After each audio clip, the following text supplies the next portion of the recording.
aparentemente parece que esté siendo derrotado y vencido, es al contrario, es donde está venciendo. Si uno se presenta ante Dios de forma humilde y con todo su corazón le pide: Señor, ayúdame, experimentaríamos el poder de Dios. Cuando todo, más bien, la realidad te diría lo contrario, ¿no? Es decir, ¿cómo le voy a pedir yo a un tío que está muriendo a mi lado y que está mucho más demacrado que yo?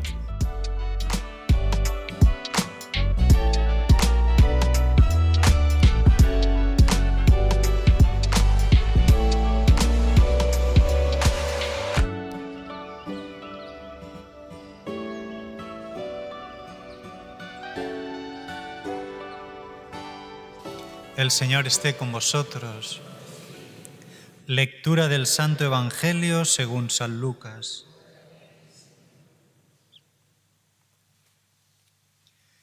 En aquel tiempo los magistrados hacían muecas a Jesús diciendo: a otros ha salvado, que se salve a sí mismo, si él es el Mesías de Dios, el elegido. Se burlaban de él también los soldados que se acercaban y le ofrecían vinagre diciendo: si tú eres el rey de los judíos, sálvate a ti mismo. Había también por encima de él un letrero: este es el rey de los judíos. Uno de los malhechores crucificados lo insultaba diciendo: ¿no eres tú el Mesías? Sálvate a ti mismo y a nosotros. Pero el otro, respondiéndole e increpándole, le decía: ¿ni siquiera temes tú a Dios, estando en la misma condena? Nosotros en verdad lo estamos justamente porque recibimos el justo pago de lo que hicimos. En cambio, éste no ha hecho nada malo. Y decía: Jesús, acuérdate de mí cuando llegues a tu reino. Jesús le dijo: en verdad te digo, hoy estarás conmigo en el paraíso. Palabra del Señor. Con esta fiesta de Cristo Rey, nunca mejor dicho, coronamos el año litúrgico durante el cual se nos ha ido desplegando ante nuestros ojos todo el misterio de Cristo, su encarnación, su nacimiento, su predicación, su pasión, muerte, resurrección, su ascensión a los cielos, el envío del Espíritu Santo. Y todo ello no para que nosotros seamos meros espectadores de ello, sino que precisamente por el poder de Dios, estos misterios de la vida de Cristo, al celebrarlos en la liturgia, de algún modo se nos han hecho presentes para que nosotros podamos entrar en contacto con ellos y llenarnos de su gracia salvadora, con el fin precisamente de que Jesús reine en nuestros corazones y se manifieste verdaderamente en nuestra vida. Y esto es lo que de alguna manera nos dice el Evangelio de hoy, en el que se presenta a Jesús como el Rey, en este caso el Rey de los judíos. Pero ya en la segunda lectura San Pablo, con gran profundidad teológica, nos dice que Jesús es ante todo el Rey de la creación, porque dice: todo ha sido creado por Él, que es una sola cosa con Dios Padre y Espíritu Santo, creó todas las cosas de la nada. Todo ha sido creado por Él. En lenguaje escolástico diríamos: es causa eficiente de todo lo que existe. Y además ha sido creado por medio de Él. Es causa ejemplar. Y además todo ha sido creado en vistas a Él. Es decir, es la causa final de toda la creación. Es decir, Jesucristo, todas las cosas han sido creadas por Él, por medio de Él y en vistas a Él. Por lo tanto, tiene el dominio total y absoluto sobre toda la creación visible e invisible. Por eso San Pablo lo llama el primogénito de toda la creación. Pero luego además también Jesucristo no solo Rey en el orden de la creación, sino también en el orden de la salvación. Y precisamente donde empieza, curiosamente y paradójicamente, donde empieza a manifestar su reinado, es precisamente en aquel lugar donde aparentemente está siendo vencido, derrotado, que es en la cruz. Pero aunque aparentemente parece que esté siendo derrotado y vencido, es al contrario, es donde está venciendo, es donde está consiguiendo su victoria, manifestándose como rey en el orden de la salvación, cosa que se verá mucho más clara cuando resucite de entre los muertos. Pero en la cruz está estableciendo el reinado de Dios, en el que nos está manifestando la verdad de Dios, la verdad del amor que Dios tiene hacia nosotros los hombres, que ha enviado a su Hijo único a morir por nosotros para otorgarnos así, por medio de su muerte, de su resurrección, precisamente la salvación.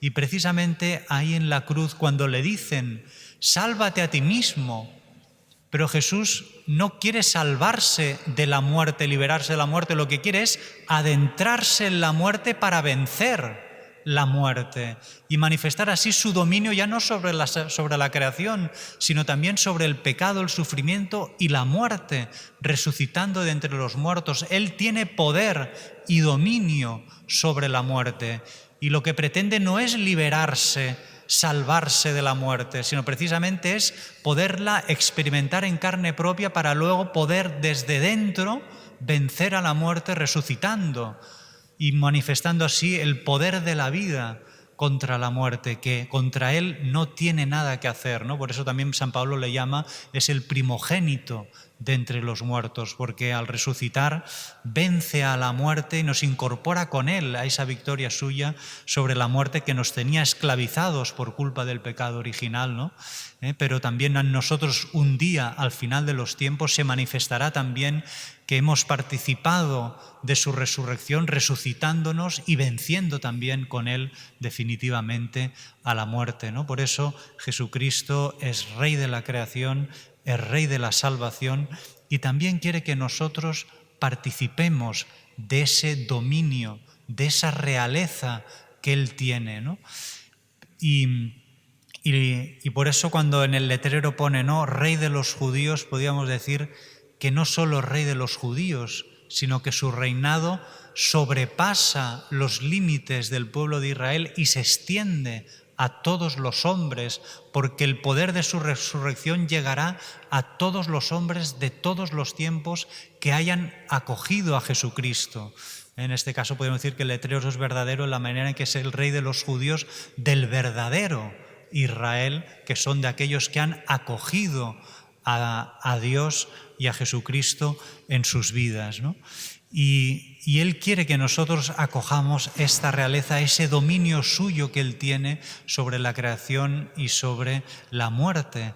Y para ello nosotros tenemos que unirnos a Él. Y en este sentido nos va muy bien ver cómo el llamado buen ladrón acogió esta realeza y este dominio de Dios en su vida. Es curioso cómo una súplica, una simple súplica humilde y confiada, acuérdate de mí cuando llegues a tu reino, es capaz de desencadenar todo el poder de Dios. Hoy estarás conmigo en el paraíso. Realmente, si uno se presenta ante Dios de forma humilde y con todo su corazón le pide, Señor, ayúdame, experimentaríamos el poder de Dios.